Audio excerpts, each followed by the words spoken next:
بسم الله الرحمن الرحيم. بنشوف كيف نعرف مسارات الحافلات من البداية إلى النهاية، وذلك عن طريق تطبيق درب.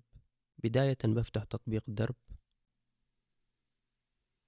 ومن الصفحة الرئيسية بضغط على المسارات، ثم بختار مسارات الحافلات من هنا. بتجيك جميع مسارات الحافلات هنا، بتختار المسار اللي تبغاه. مثلا هذا المسار من النقل العام إلى جامعة الملك سعود، هتضغط عليه. هتختار من هنا البداية والنهاية، من النقل العام إلى جامعة الملك سعود أو العكس. مثلا بختار هذا الخيار.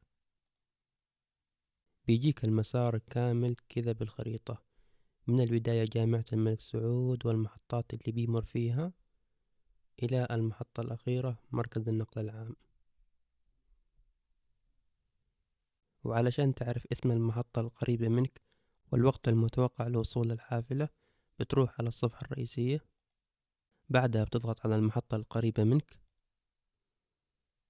بيطلع لك هنا المسارات اللي تمر في هذه المحطة، وهنا الوقت المتوقع لوصول الحافلة، وهنا الجدول والوقت المتوقع لوصول الحافلات على مدار الساعات القادمة.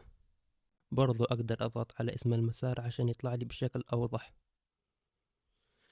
بيظهر المسار زي كذا مع أوقات وصول الحافلات. هذا كان الفيديو بكل اختصار. إذا عندك أي سؤال أو استفسار اكتبه تحت في التعليقات، ولا تنسى الاشتراك واللايك، وشكرا.